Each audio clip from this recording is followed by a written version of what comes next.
Hello दोस्तों, स्वागत है आप सबका मेरे यूट्यूब चैनल असल सोशोलॉजी में। उम्मीद करता हूं कि आप पहले की तरह स्वस्थ और मस्त होंगे और इसी उम्मीद के साथ आज एक नए टॉपिक के साथ एक बार फिर से आपके सामने उपस्थित हैं और देखते हैं कि आज क्या पढ़ना है। तो आज का जो टॉपिक है वो है थ्योरी ऑफ क्लास स्ट्रगल, वर्ग संघर्ष का सिद्धांत। तो वर्ग संघर्ष का सिद्धांत भी जो है कार्ल मार्क्स का ही है। कार्ल मार्क्स ने दिया वर्ग संघर्ष का सिद्धांत और इसके अंतर्गत क्या क्या दिया उसके बारे में हम देखते हैं। तो वर्ग संघर्ष के सिद्धांत के अंतर्गत देखते हैं क्या क्या है। तो मार्क्स द्वारा प्रस्तुत वर्ग की अवधारणा का विश्लेषण मुख्य रूप से पूंजीवादी व्यवस्था के संदर्भ में करते हुए मार्क्स ने समाज को मोटे तौर पर दो मुख्य वर्गों में विभाजित किया है। ठीक है, पहला पूंजीपति वर्ग जिसे बुर्जुआ वर्ग कहा जाता है। ठीक है ना। तो मार्क्स ने जो है वर्गों को दो भागों में बांटा है। पहले को उन्होंने पूंजीपति वर्ग कहा है। ठीक है ना, पूंजीपति युग, पूंजीपति वर्ग। और इस पूंजीपति वर्ग को जो है बुर्जुआ वर्ग कहते हैं, बुर्जुआ वर्ग। ठीक है ना, तो ये ध्यान रखने की बात है। बुर्जुआ वर्ग यह वह वर्ग है जिसका पूंजी बड़ी मात्रा में उत्पादन के साधनों तथा भूमि पर स्वामित्व होता है। ठीक है। दूसरे वर्ग को मार्क्स ने सर्वहारा वर्ग कहा, यानी कि सर्वहारा वर्ग का जिक्र हमने जो है पिछली वीडियो में भी किया था। तो ये वो वर्ग है जो श्रमिक वर्ग होता है, गरीब वंचित वर्ग होता है, उसको जो है इन्होंने सर्वहारा वर्ग कहा है। तो दो वर्ग हो गए, एक बुर्जुआ वर्ग, दूसरा सर्वहारा वर्ग, जिसके पास अपनी आजीविका उपार्जित करने के लिए श्रम के अतिरिक्त कुछ नहीं होता। अपने विभिन्न कृतियों में मार्क्स ने वर्ग के बारे में जो विचार प्रस्तुत किए हैं वे वर्ग की सामान्य अवधारणा से बहुत भिन्न हैं। वर्ग को परिभाषित करते हुए मार्क्स ने लिखा है, एक सामाजिक वर्ग उन व्यक्तियों का समूह है जो उत्पादन के संगठन के समान प्रकार के कार्य में लगे होते हैं। ठीक है ना, तो उसी को इन्होंने जो है वर्ग कहा है, जो उत्पादन के संगठन के समान प्रकार के कार्यों में जो है व्यक्ति लगे होते हैं, उनको इन्होंने वर्ग कहा है। दूसरे शब्दों में एक वर्ग का निर्धारण किसी विशेष व्यवसाय अथवा आय के आधार पर नहीं होता। जैसे कि हम लोग वर्गों का जो निर्धारण है वो जो है या आय के आधार पर कर लेते हैं या किसी अन्य आधार पर कर लेते हैं, लेकिन मार्क्स जो है इस आधार को नहीं मानते, बल्कि उत्पादन की प्रक्रिया में व्यक्ति की परिस्थिति तथा उसके द्वारा किए जाने वाले कार्य की प्रकृति के आधार पर निर्धारित होता है। तो इन्होंने जो है कुछ अलग ही जो है बताया है, यानी कि व्यक्ति की परिस्थिति तथा उसके द्वारा किए जाने वाले कार्य को जो है इन्होंने वर्ग का आधार बनाया है। अब जो इससे अगली वाली स्लाइड है वो है स्वयं में वर्ग और स्वयं के लिए वर्ग, यानी कि क्लास इन इटसेल्फ और एंड क्लास फॉर इटसेल्फ। इसके बारे में देखते हैं। तो स्वयं में वर्ग के अंतर्गत चेतना का अभाव पाया जाता है। ठीक है, यानी कि जब हम स्वयं में वर्ग की बात करेंगे तो उसके अंदर कॉन्शियसनेस नहीं होती है, इसको जो है फॉल्स कॉन्शियसनेस कहते हैं। ठीक है, और इसमें संगठन का अभाव पाया जाता है। तो ये तो स्वयं में वर्ग की बात हो गई। ठीक है, अब जबकि स्वयं के लिए वर्ग, क्लास फॉर इटसेल्फ की जब हम बात करते हैं तो इसके अंतर्गत वर्ग चेतना पाई जाती है, यानी कि क्लास कॉन्शियसनेस पाई जाती है ना। Class consciousness class for itself में पाई जाती है और इसको जो है ट्रू कॉन्शियसनेस कहते हैं। इसमें जो है संगठन पाया जाता है। तो ये मोटी मोटी बातें हैं जो मैंने जो है अपने हिसाब से इसमें लिख दी हैं, लेकिन अभी किताबी भाषा में क्या है वो जो है देखना बाकी है, उसको अब हम देखते हैं। तो ये जो है मार्क्स के अनुसार संचित एवं वंचित वर्ग है ना। इन्होंने संचित एवं वंचित वर्ग दो जो है इन्होंने नाम लिए हैं, संचित एवं वंचित। तो संचित का मतलब क्या होता है? जिसके पास सब कुछ है, जिसने सब कुछ संचित कर लिया है ना। इसके अंतर्गत आएगा पूंजीपति वर्ग। ठीक है, और वंचित वर्ग से मतलब, वंचित वर्ग से मतलब वो है कि जिसके पास कुछ नहीं है, गरीब हैं, बेरोजगार हैं, मजदूर हैं, श्रमिक हैं, वो जो है वंचित वर्ग के अंतर्गत आएंगे। तो देखते हैं कि बीच संबंध संघर्ष का होता है, ना कि सहयोग का। और इन्होंने जो है इन दोनों के बीच, संचित और वंचित वर्ग के बीच में जो है संबंध जो होगा वो संघर्ष का होगा, सहयोग का संघर्ष इसमें नहीं पाया जाता है। क्योंकि संचित वर्ग को चय वंचित वर्ग की कीमत पर प्राप्त होता है। ठीक है ना। अगर कोई भी व्यक्ति संपत्ति अर्जित करेगा, ठीक है, तो वो जो है वंचित वर्ग के माध्यम से ही करेगा। वंचित वर्ग का ही जो है उसमें शोषण होगा, उसको जो है किसी ना किसी प्रकार से एक्सप्लॉइट करके ही जो है वो अपनी संपत्ति को अर्जित करता है। दोनों के हित विरोधाभासी होते हैं, दोनों में संघर्ष का संबंध होता है, परंतु पूंजीवादी समाज से पूर्व संघर्ष का संबंध होते हुए भी दोनों वर्गों में कभी संघर्ष नहीं हुआ, क्योंकि वंचित वर्गों में वर्ग चेतना का अभाव था। ठीक है ना। तो ये जो वंचित वर्ग है इसमें जो है वर्ग चेतना का अभाव था, यानी कि क्लास कॉन्शियसनेस इसके अंदर नहीं थी, अवेयरनेस का जो है इसमें अभाव था। इसे मार्क्स ने श्रेणी या अपने आप में वर्ग कहा। ठीक है ना। यानी कि false consciousness, class in itself, जो हमने अभी पीछे वाली स्लाइड में देखा है। ठीक है ना। फॉल्स कॉन्शियसनेस यानी कि जब कॉन्शियसनेस नहीं होती है अपने वर्ग के प्रति, तो उसको जो है हम क्लास इन इटसेल्फ कहेंगे।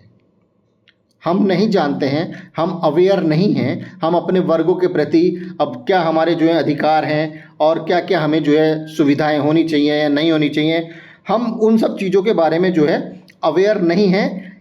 तो जब इस तरह की कंडीशन होती है, जब हम अपने अधिकारों के प्रति जागरूक नहीं होते हैं, तो तब मार्क्स ने ऐसी श्रेणी को आप में वर्ग यानी कि क्लास इन इटसेल्फ कहा है। ठीक है, बहुत ज़्यादा कठिन नहीं है, जिसका तात्पर्य हित समान होते हुए भी चेतना का अभाव है। परंतु पूंजीवादी समाज में वंचित वर्ग अपने हितों, अधिकारों आदि के प्रति सचेत होकर उसे प्राप्त करने के लिए सदैव तत्पर रहता है। और जो संचित वर्ग होता है उसको अपना अधिकार मालूम है, उसको मालूम है कि किस तरह से जो है पैसा संचित करना है, किसके माध्यम से संचित करना है, और वो जो है हमेशा इन सब कामों के लिए जो है हमेशा तत्पर, मतलब हमेशा तैयार रहता है, जिसे मार्क्स ने अपने आप के लिए वर्ग कहा है, क्लास फॉर इटसेल्फ। यानी कि जब आपको अपने अधिकारों के बारे में जागरूक हो, आपको मालूम है कि आपको जो है किस प्रकार से, किसके माध्यम से और किन किन रास्तों के द्वारा आपको संचित करना है धन, तो इसका मतलब क्या हुआ कि आप जो है अवेयर हो अपने अधिकारों के प्रति, तो इसको हम कहेंगे क्लास फॉर इटसेल्फ। ठीक है। और अगर आप अपने अधिकारों के प्रति जागरूक नहीं हैं, आप अवेयर नहीं हैं, तो उस श्रेणी में कहेंगे हम क्लास इन इटसेल्फ। ठीक है। पूंजीवादी समाज में सर्वहारों के बीच चेतना का स्तर समान होगा, क्योंकि उनकी वस्तुनिष्ठ वास्तविकता समान होगी। ठीक है ना। यानी कि आय का स्तर, कार्य की दशाएं, जीवन शैली, तो ये सारी की सारी चीज़ें जो हैं क्या होंगी, समान होंगी। तो उनका जो है चेतना का स्तर भी जो है समान होगा। ठीक है ना। आगे देखते हैं। आगे वर्ग संघर्ष की प्रक्रिया तथा कारण, process and causes of class struggle. ठीक है। देखते हैं मार्क्स द्वारा प्रमुख दशाओं को अग्रलिखित रूप से समझा जा सकता है। तो इसके जो है हमने हैं तो बहुत सारे पॉइंट्स, लेकिन जो मेन पॉइंट्स हैं जिनसे ज़्यादा से ज़्यादा चीज़ें कवर हो जाएं, वो जो है इसमें लिए हैं। तो पहला है सर्वहारा वर्ग का विकास, the development of the proletariat. यानी कि सर्वहारा को जो है, ये सर्वहारा की अंग्रेजी है, वर्ड थोड़ा सा कठिन है, प्रोलिटेरिएट। ठीक है। और दूसरा क्या है, पूंजीपति वर्ग द्वारा अतिरिक्त मूल्य का संचय, accumulation of surplus value by the capitalist. तीसरा है श्रमिकों में अलगाव, यानी कि एलिनेशन अमंग प्रोलिटेरिएट। ठीक है। और जो लास्ट वन है वो है सर्वहारा वर्ग में अधिनायकवाद, यानी कि डिक्टेटरशिप ऑफ प्रोलिटेरिएट। ठीक है। तो इनको जो है नंबरवारी से एक एक करके इनके बारे में जानकारी करते हैं, अध्ययन करते हैं और समझने की कोशिश करते हैं इनको। तो पहला है सर्वहारा वर्ग का विकास, यानी कि क्या है। तो देखते हैं, पूंजीवादी व्यवस्था में वर्ग संघर्ष की पहली दशा सर्वहारा वर्ग के विकास से आरंभ होती है। मार्क्स के शब्दों में एक स्थान पर बड़ी मात्रा में उत्पादन होने से वहां श्रमिकों की एक ऐसी भीड़ एकत्रित हो जाती है जिसमें सभी एक दूसरे के लिए अपरिचित होते हैं। प्रतियोगिता के कारण उनके हित भी पृथक पृथक रहते हैं, लेकिन मजदूरी के प्रश्न को लेकर उनके विचारों में एकता पाई एकता होने के कारण वे आपस में संयुक्त होने लगते हैं। ठीक है ना। अब अगर किसी फैक्ट्री में किसी को काम करना है ना, तो वहाँ पे मजदूर तो ऐसा तो है नहीं कि एक ही मोहल्ले से आ जाएंगे या एक ही गांव से आ जाएंगे या एक ही शहर से आ जाएंगे, ऐसा तो नहीं होता ना। तो वहाँ पर जो है विभिन्न विभिन्न स्थानों से जो है लोग इकट्ठे होते हैं, लेकिन वो अनजान होते हैं सब लोग, लेकिन उनको जो है ये मालूम है कि काम क्या करना है, तो उन काम के प्रति जो है वो अपने को एक रखते हैं। ऐसी संयुक्तता तथा एकता का उद्देश्य एक और अपनी आपसी प्रतियोगिता को रोकने तथा दूसरी ओर पूंजीपति वर्ग से प्रतियोगिता करने के लिए स्वयं को संगठित करना होता है। और अगर वो एक नहीं होंगे तो उनका जो है और ज़्यादा शोषण पूंजीपति वर्ग जो है कर सकते हैं। वो भले ही उनकी भाषाएं अलग हैं, भले ही उनके धर्म अलग हैं, भले ही उनके क्षेत्र अलग हैं, लेकिन वो जो है वहाँ पर सब लोग एक होकर के काम करते हैं, जिससे कि उनके अंदर एकता की भावना आए और इससे जो है क्लास कॉन्शियसनेस को भी बढ़ावा मिलता है। ठीक है, उनके अंदर वर्ग चेतना जो है जागृत होगी और इस कारण जो है उनका शोषण भी जो है नहीं हो पाएगा उस वर्ग का। इस प्रकार पूंजीवाद से संबंधित आर्थिक दशाएं ही श्रमिकों को एक वर्ग के रूप में संगठित करके उन परिस्थितियों को जन्म देती हैं जिनसे धीरे धीरे सर्वहारा वर्ग में एक विशेष वर्ग चेतना विकसित होने लगती है। ठीक है ना, तो इस बारे में बात हो ही गई है। तो ये सर्वहारा वर्ग का विकास इस प्रकार से माना जाता है। दूसरा क्या है? दूसरा है पूंजीपति वर्ग द्वारा अतिरिक्त मूल्य का संचय। तो अतिरिक्त मूल्य होता है सरप्लस वैल्यू। ठीक है, तो सरप्लस वैल्यू को जो है समझने का प्रयास करेंगे। इस पे पूरे का पूरा कंसेप्ट भी आता है, कभी कभी शॉर्ट नोट लिखने के लिए या कुछ भी आ जाता है। व्हाट इज सरप्लस वैल्यू, अतिरिक्त मूल्य का सिद्धांत भी है। ठीक है ना, तो ये देखते हैं। तो वर्गों के ध्रुवीकरण से पूंजीपतियों द्वारा श्रमिकों का अधिक से अधिक शोषण करके अपने लाभ को बढ़ाने की प्रवृत्ति प्रबल होने लगी है। इसके लिए वे श्रमिकों से अतिरिक्त श्रम लेकर अतिरिक्त मूल्य का संचय करते हैं। ये जो लाइन है ना, इसमें बहुत सारी बातें जो हैं, या पूरे का पूरा जो हेडिंग है इसका, वो मान लो कि ख़त्म ही हो जाता है। यानी कि श्रमिकों से अतिरिक्त श्रम कराकर अतिरिक्त मूल्य का संचय करने लगते हैं। कौन लोग? पूंजीपति लोग। ठीक है ना, जैसे कि तुम्हारी शिफ्ट है 4 घंटे की या 5 घंटे काम करना है। ठीक है, तो पूंजीपति वर्ग जो है या जो मालिक हैं उस फैक्ट्री के, वो जो हैं उनसे 5 घंटे की बजाय 6 घंटे, 7 घंटे, 8 घंटे काम कराएंगे और उसका जो है उनको पैसा नहीं देंगे। ठीक है ना, यानी कि अतिरिक्त काम कराएंगे और ये जो अतिरिक्त समय होगा, इस अतिरिक्त समय में जो भी धन पैदा होगा वो किसके खाते में जाएगा? वो पूंजीपति के खाते में जाएगा। और जो पूंजीपति यानी कि वो जो पैसा पूंजीपति के खाते में गया, इसी को ही जो है अतिरिक्त मूल्य कहते हैं। अतिरिक्त श्रम के द्वारा जो अतिरिक्त मूल्य पैदा होगा, इसी को ही अतिरिक्त मूल्य या सरप्लस वैल्यू कहेंगे। ठीक है, अतिरिक्त मूल्य उन दो मूल्यों के बीच का अंतर है जिसे श्रमिक पैदा करता है और जिसे वह वास्तव में प्राप्त करता है। ठीक है, नहीं, वास्तव में प्राप्त करता है। इसका तात्पर्य यह है कि एक श्रमिक 4 घंटे कार्य करके स्वयं को प्राप्त होने वाली मजदूरी के बराबर मूल्य की वस्तु का उत्पादन कर देने के बाद भी 8 घंटे तक कार्य करता रहता है, तो वह पहले 4 घंटे अपने लिए कार्य करता है, जबकि बाद के 4 घंटे बिना कोई मजदूरी पाए केवल उद्योगपतियों के लिए कार्य करता है।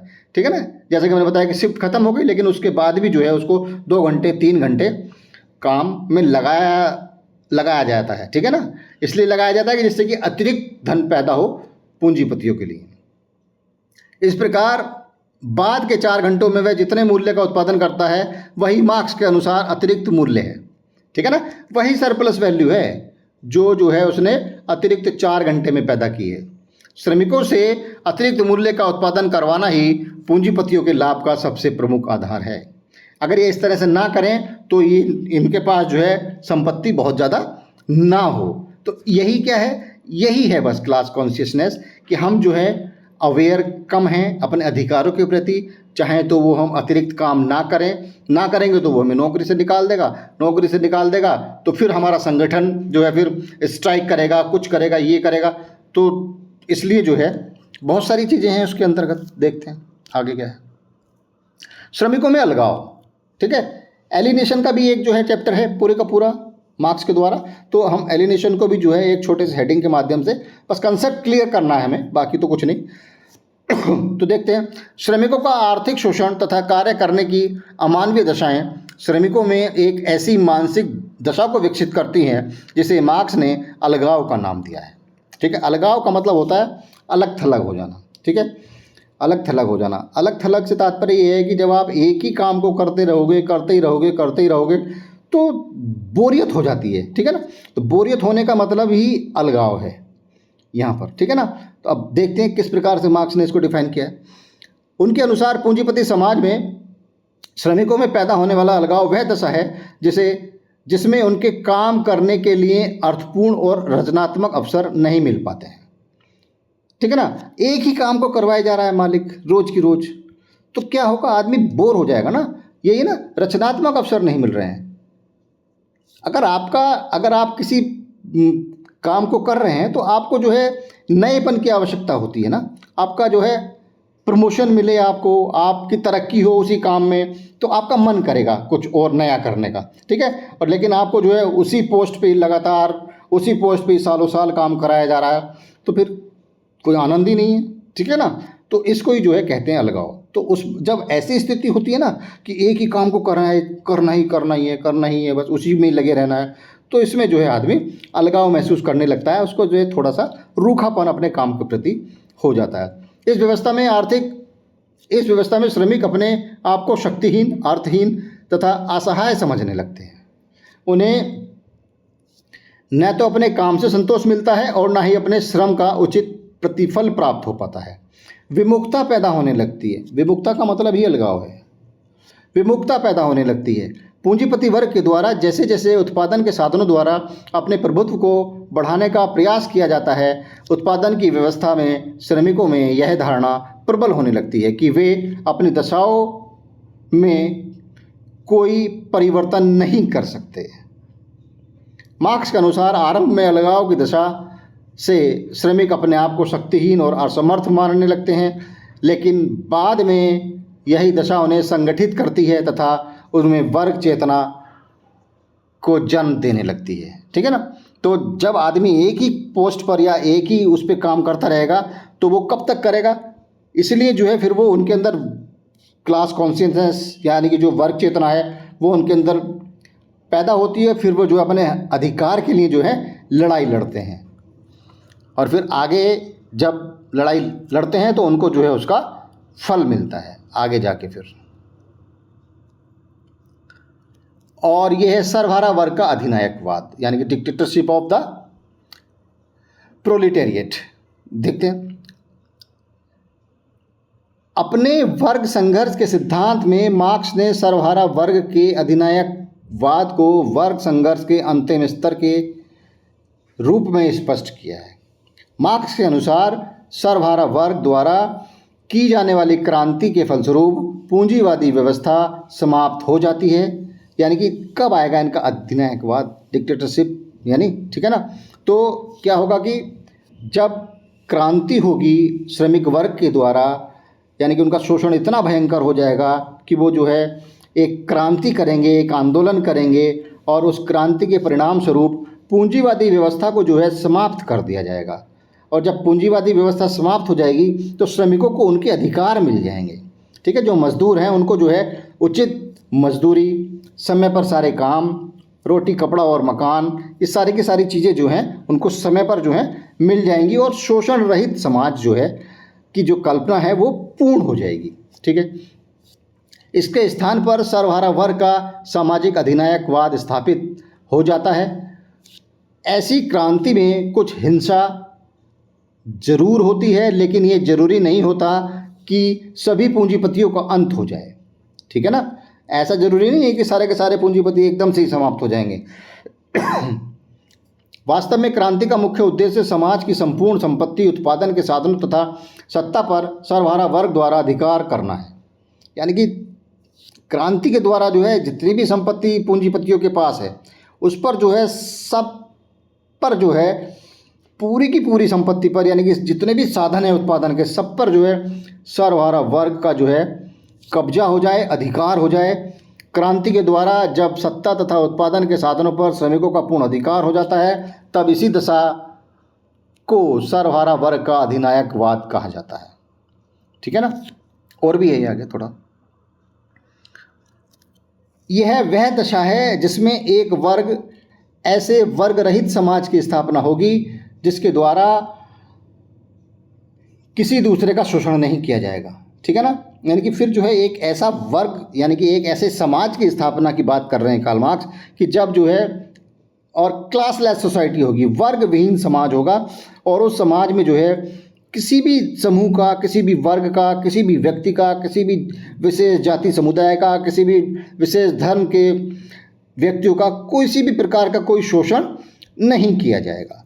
अपनी पुस्तक साम्यवादी घोषणा पत्र यानी कि कम्युनिस्ट मैनिफेस्टो में मार्क्स ने लिखा है, क्या लिखा है? इस क्रांति से सामान्य लोगों को भयभीत होने की कोई ज़रूरत नहीं है। इसका एकमात्र उद्देश्य उन पूंजीपतियों को समाप्त करना है जो श्रमिकों का शोषण करके एक भ्रष्ट व्यवस्था को प्रोत्साहन दे रहे हैं। यानी कि इसमें जो है जो सामान्य जन नागरिक हैं उनको बिल्कुल भी घबराने की कोई आवश्यकता नहीं है। इसमें केवल पूंजीपतियों को ही टारगेट किया गया है और उनको समाप्त करके जो है एक शोषण रहित समाज की स्थापना की संकल्पना है मार्क्स की। ठीक है ना। मार्क्स के शब्दों में साम्यवादी क्रांति के भय से पूंजीवादियों को कांपने दो, यानी कि उसमें जो है इतना भय हो कि जो है हम कभी भी ख़त्म हो जाएंगे, कभी भी जो है हमारे ऊपर जो है कुछ भी परेशानी जो है आ सकती है, इसलिए उनको जो है कांपने दो, उनमें डर जरूरी है। और अगर उनके पूंजीपतियों में डर नहीं होगा तो वो लगातार शोषण करते रहेंगे। सर्वहारा वर्ग के पास खोने के लिए अपनी बेड़ियों के अतिरिक्त कुछ नहीं है, कार्ल मार्क्स ने कहा है। ठीक है ना। यानी कि जो मजदूर या श्रमिक वर्ग हैं उनके पास अपनी बेड़ियों के अतिरिक्त कुछ नहीं है खोने के लिए। क्या है? गरीबी तो है, और जो श्रम है बस क्या खोएंगे वो अगर आंदोलन करेंगे, क्रांति करेंगे तो। जबकि जीतने के लिए उसके सामने पूरी दुनिया पड़ी है, और अगर वो संघर्ष करेंगे, क्रांति करेंगे, आंदोलन करेंगे तो जो है पूंजीपतियों को जो है उखाड़ के फेंक सकते हैं वो लोग। ठीक है ना। तो यही था वर्ग संघर्ष। Thanks for watching. Please like, share and subscribe. Thank you. Thanks a lot.